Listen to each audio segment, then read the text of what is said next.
Bonsoir, dans l'actualité ce soir, c'est parti pour la formation des moniteurs sur les techniques de lutte contre l'impunité et la consolidation de la paix en période électorale. À la 70e session des Nations Unies à New York, les chefs d'État africains se sont retrouvés pour discuter des problèmes du continent noir. Et puis nous irons au Cameroun où l'équipe guinéenne de basketball a remporté sa première victoire face à l'Algérie sur un score de 67 à 66 points. Encore une fois, bienvenue à tous. À la une, la Guinée en chantier, le chef de l'État a lancé ce matin les travaux de réalisation de l'hôtel Onomo dans la commune de Kalouma. Un hôtel de 3 étoiles qui viendra s'ajouter aux autres infrastructures déjà réalisées dans ce domaine. Objectif, mettre fin au déficit de réceptifs hôteliers dans notre pays. La cérémonie de pose de la première pierre avec Ibrahima Keïta.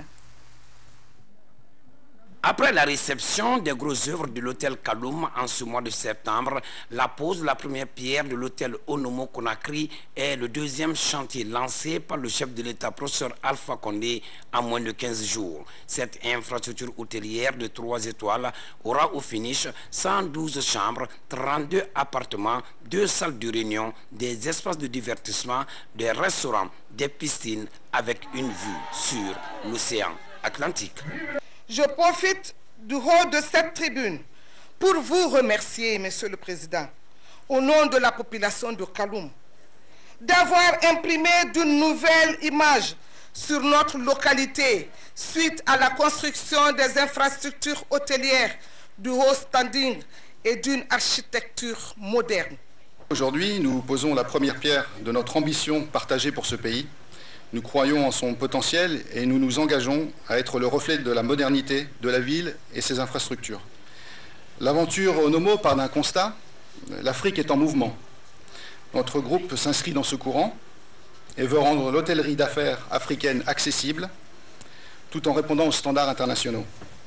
Après Dakar, Libreville, Abidjan, Bamako et Lomé, nous sommes heureux de vous présenter la nouvelle génération d'hôtels Onomo et son concept d'appart-hôtel, tout particulièrement adapté au marché de Conakry.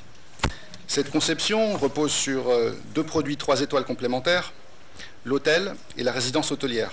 L'objectif visé par le président de la République est de résoudre définitivement la crise de réceptifs hôteliers à Conakry. De nos jours, 55 hôtels ont vu le jour en moins de 5 ans. Notre pays ne pouvait pas abriter des conférences internationales. C'est grâce à vous, à votre ténacité, à votre travail et à la promesse faite au peuple de Guinée que la Guinée va être dans le concert des nations. Sous peu de temps, vous avez fait déjà 55 hôtels qui sont en exploitation aujourd'hui. Il y a 14 hôtels qui sont en construction, Monsieur le Président de la République, et 3 autres hôtels sont à l'attente, dont Onomo que nous sommes en train de faire la pause aujourd'hui.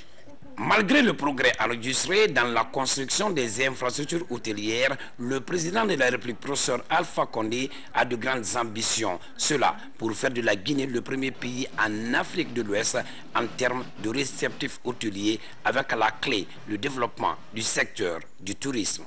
La Guinée a d'immenses potentialités touristiques. Malheureusement, à cause de notre retard dans le domaine de l'électricité, de l'hôtellerie et des infrastructures, la Guinée n'a pas pu encore mettre en valeur toutes ses potentialités.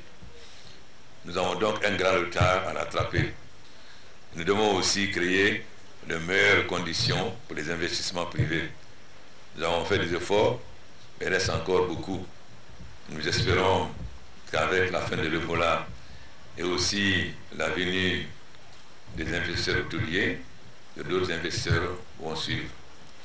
Kaloum a besoin d'être transformé, pas seulement les hôtels, mais aussi progressivement les quartiers. Cette infrastructure hôtelière, en plus de l'expérience du groupe Onomo, créera près de 300 emplois directs et indirects.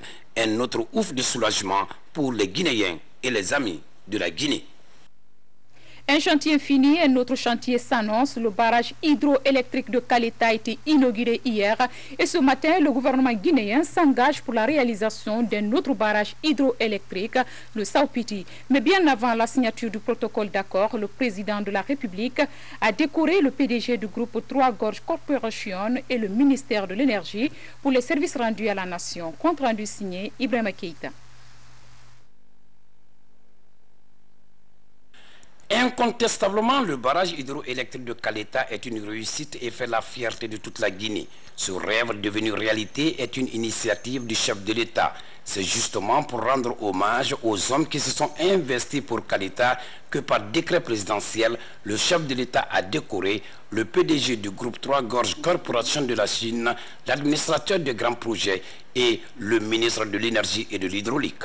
Le grade d'officier de l'Ordre national du mérite de la République de Guinée est décerné à M. Wang Ling, président China George Corporation, est nommé au grade de commandeur de l'Ordre national du mérite de la République de Guinée, Dr Cheikh Talib Essila, ministre de l'Énergie et de l'Hydraulique, en reconnaissance des éminents services rendus à la nation.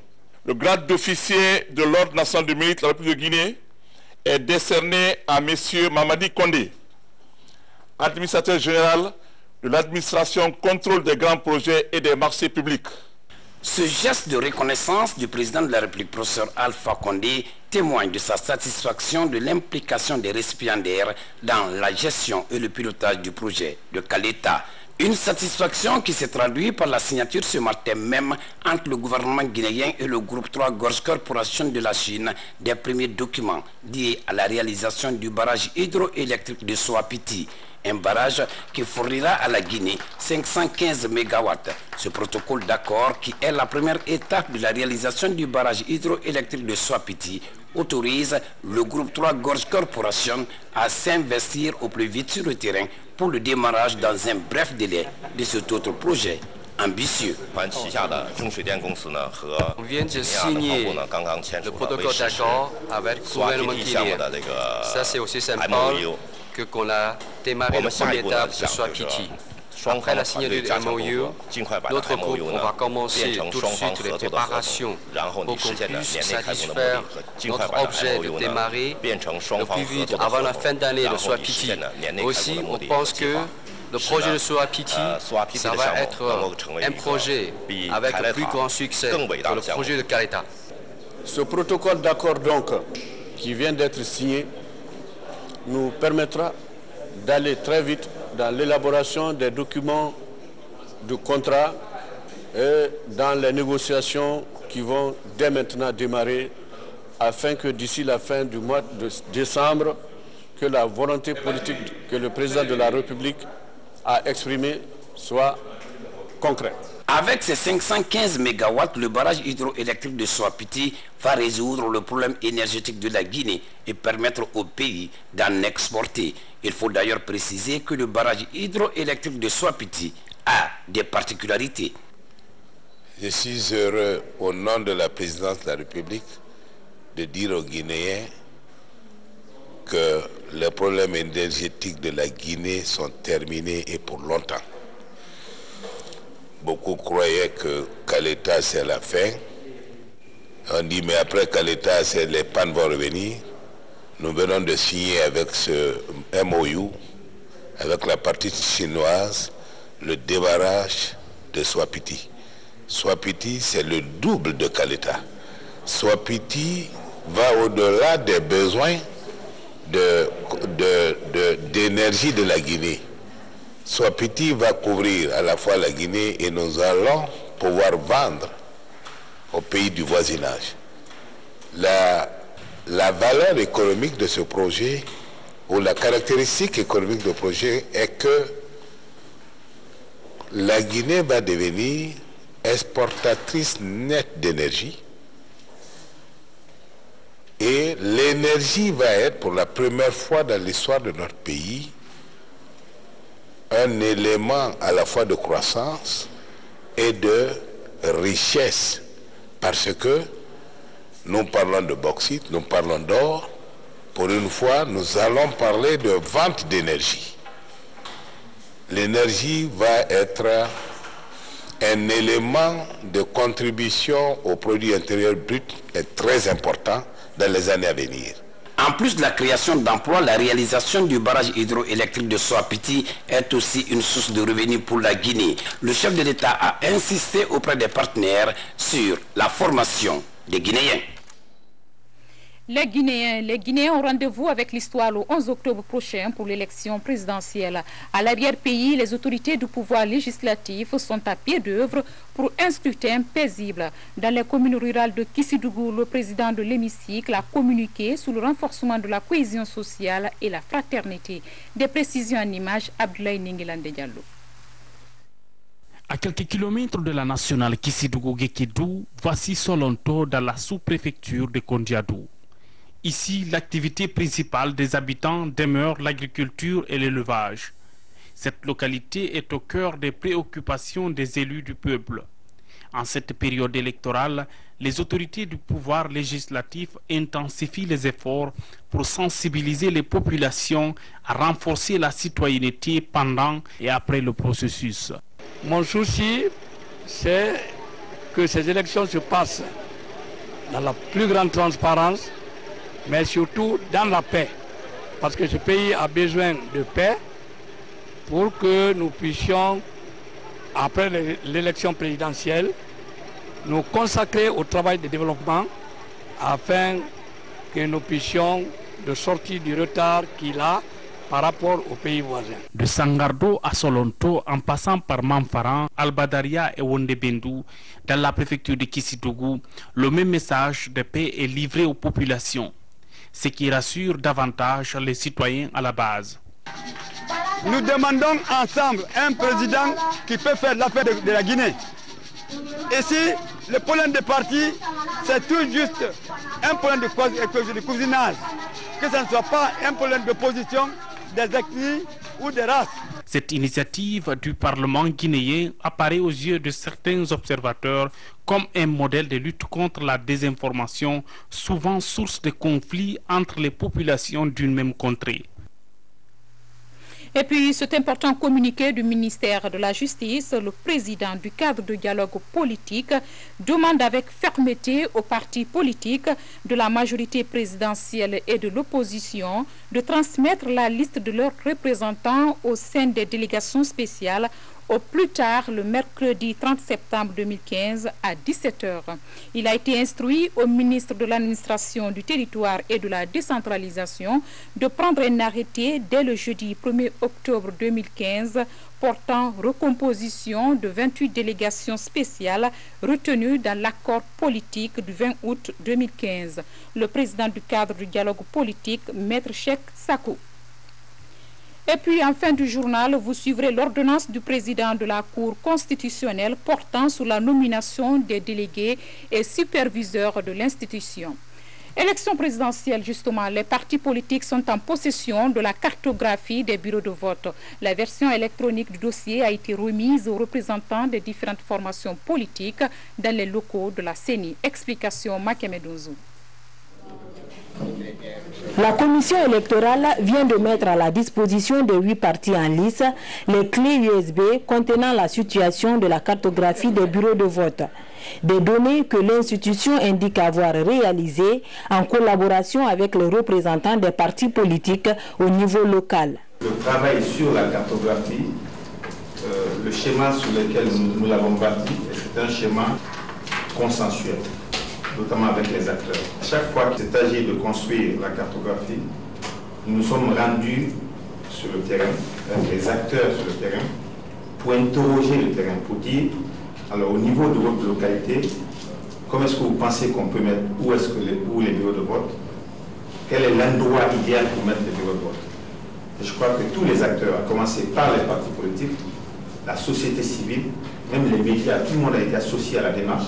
On note 15 000 bureaux de vote sur toute l'étendue du territoire national et autres documents que les partis vont étudier pour déployer leurs représentants. À travers cette cartographie des bureaux de vote et de l'affectation de nos électeurs vers les bureaux de vote, le RPG avec ses techniciens vont vérifier si effectivement tous nos membres tous nos électeurs sont affectés dans les bureaux de vote. Aujourd'hui, nous sommes à 14 jours ou 13 jours du scrutin qu'on reçoit la cartographie des bureaux de vote. Il nous faut 2 semaines pour pouvoir installer, parcourir, vérifier où sont les bureaux de vote.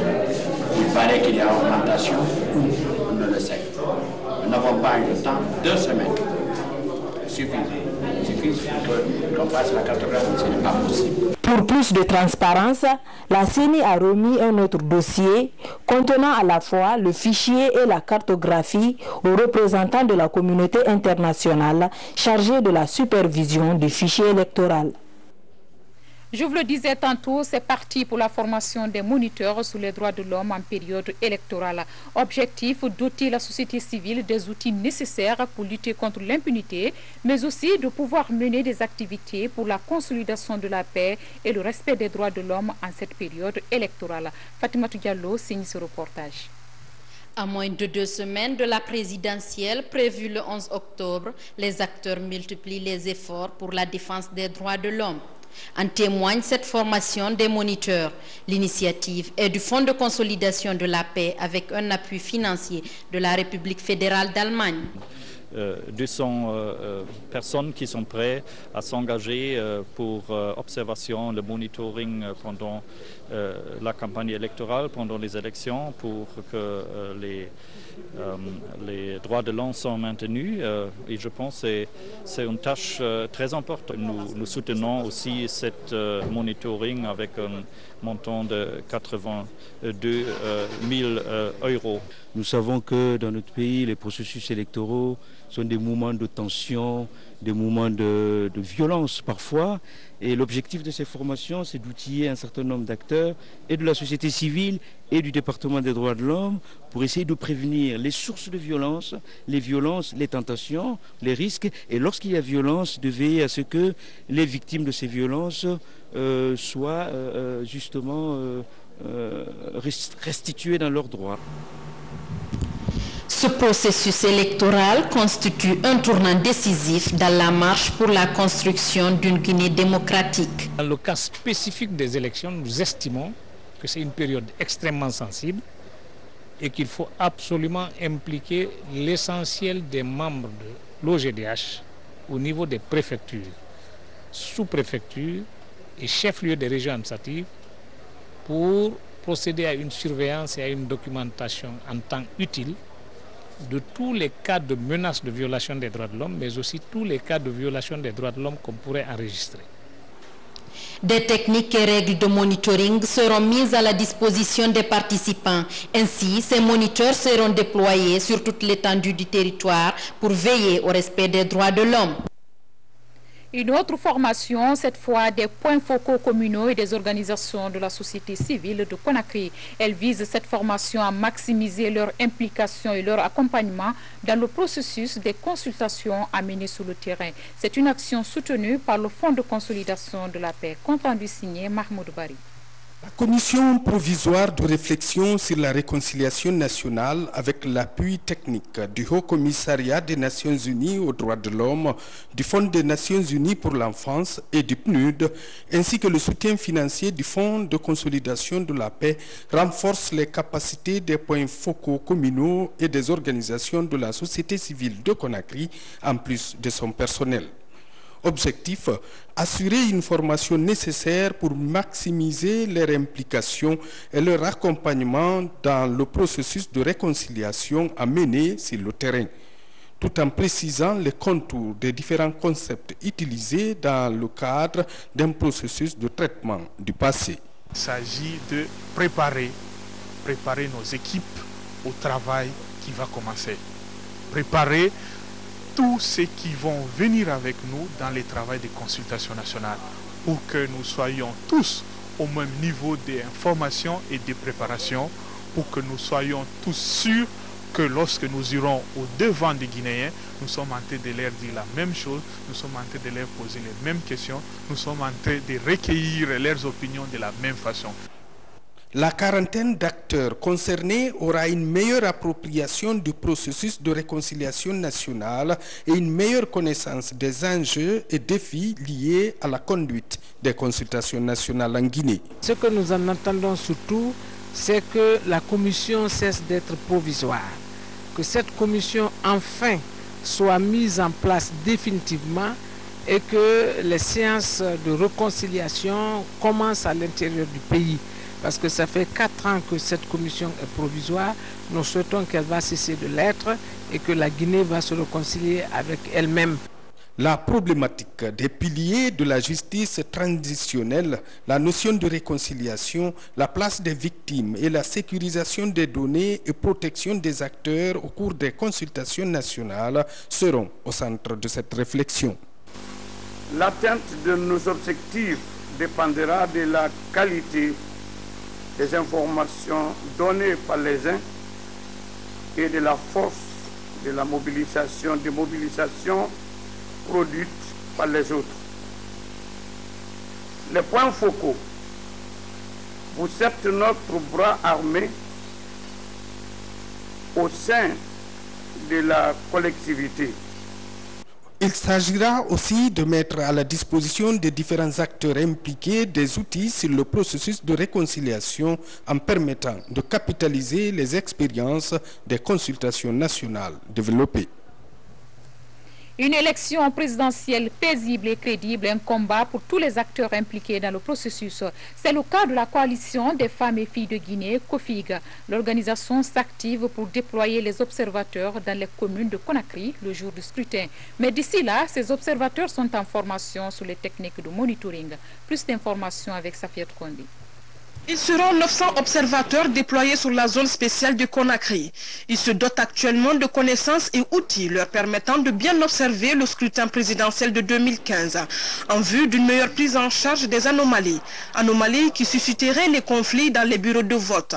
Cette initiative garantit les actions de la coalition des filles et femmes de Guinée dans sa mise en œuvre de la case de veille. Nous sommes en période électorale et bientôt nous allons déployer nos observatrices sur le terrain et c'est pourquoi nous sommes en train de renforcer leurs capacités, les outiller afin qu'ils puissent mener à bien la mission qui leur est dévolue parce que s'il y a conflit, elles sont les premières à être victimes et elles sont les premières à payer les frais.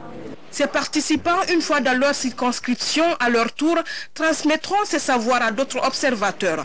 Une façon de pérenniser et maintenir un climat apaisé en cette période électorale. Je suis fière d'être une observatrice dans un bureau de vote grâce à la COFIG.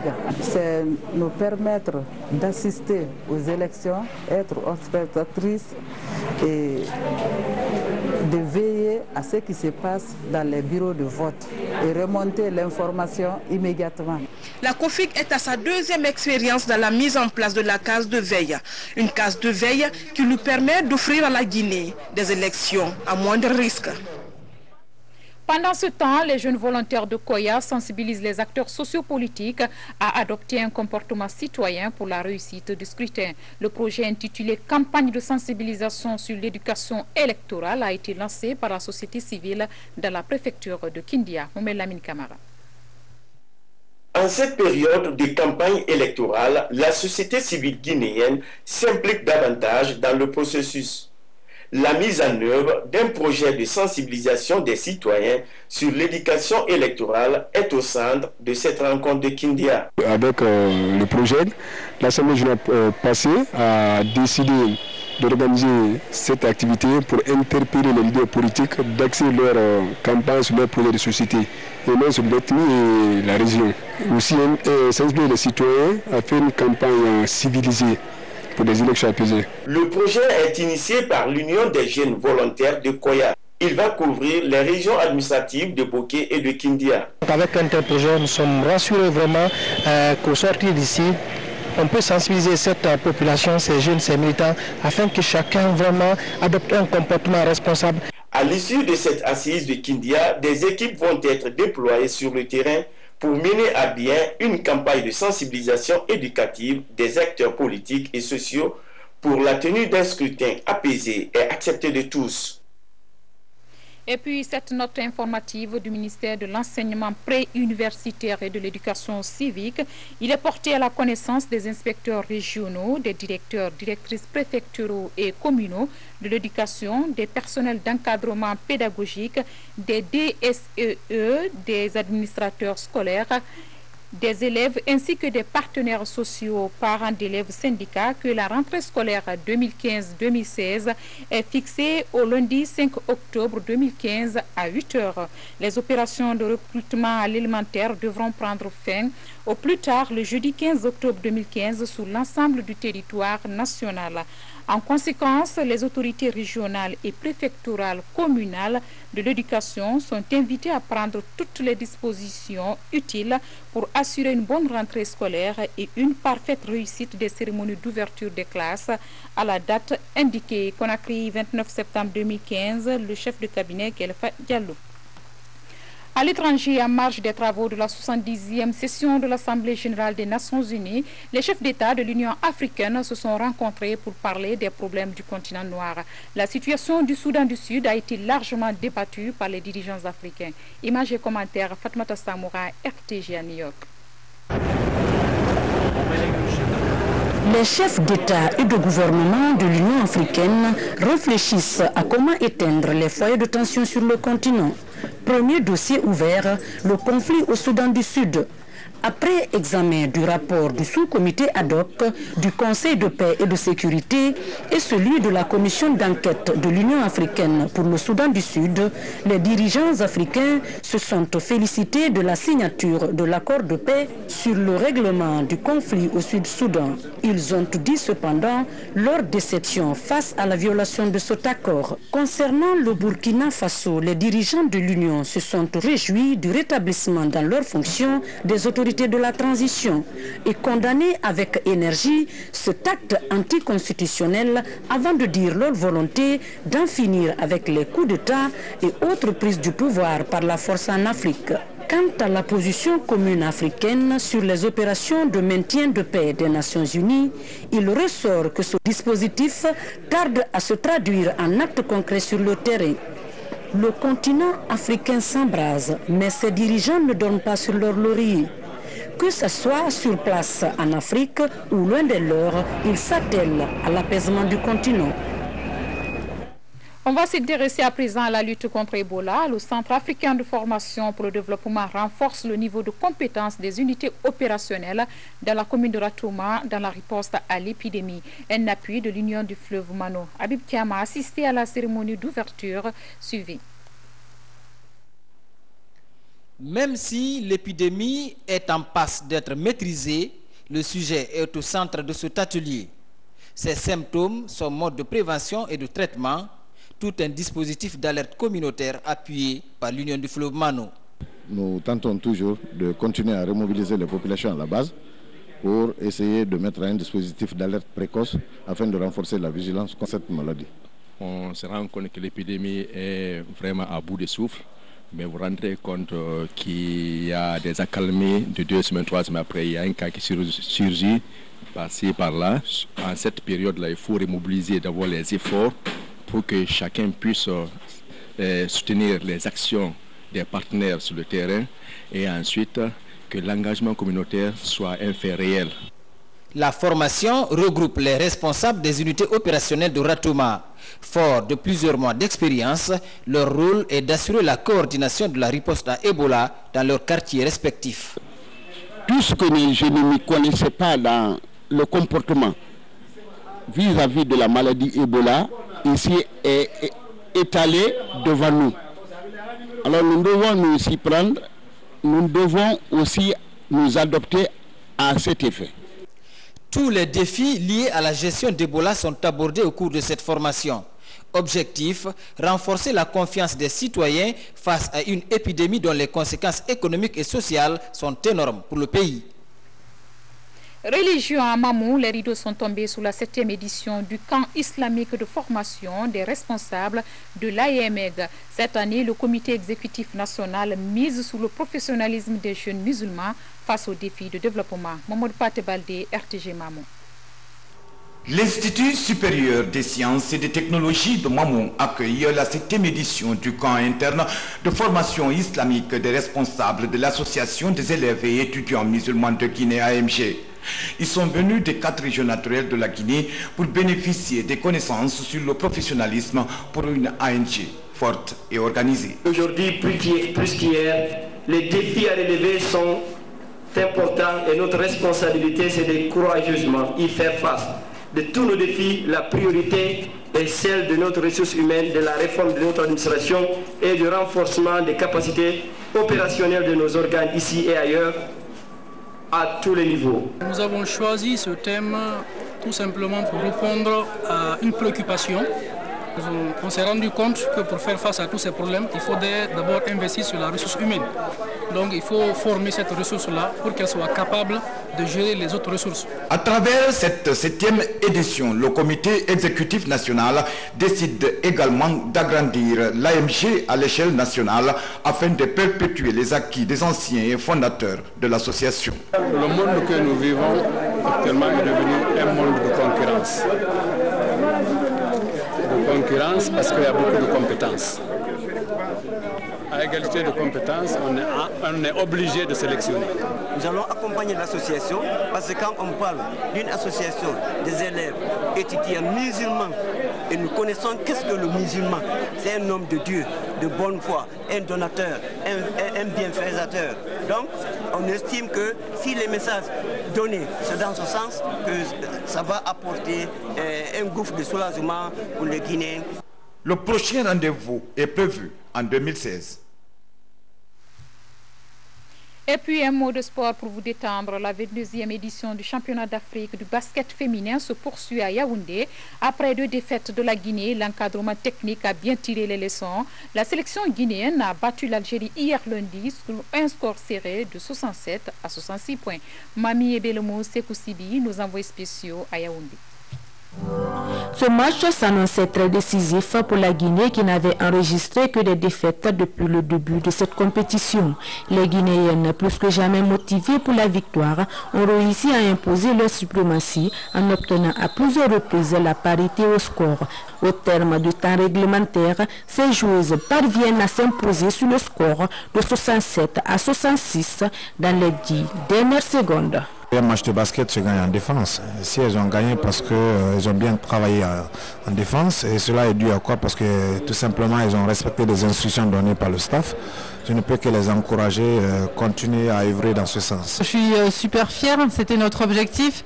Ça s'est joué à rien, mais c'est mérité. Vraiment, vu les conditions dans lesquelles on a fait cette compétition, les filles en voulaient tellement et je suis super fière. La Guinée, qui compte 3 défaites, une victoire avec 5 points, est classée 5e à l'issue de la 4e journée dans le groupe B. Demain, elle sera opposée à l'Angola, championne d'Afrique en titre, à partir de 15h, temps universel. Bonne chance donc à l'équipe de Sakoba Keita pour le reste de l'aventure. C'est la fin de ce journal. À tous, merci de l'avoir suivi. Excellente suite au programme télévisé.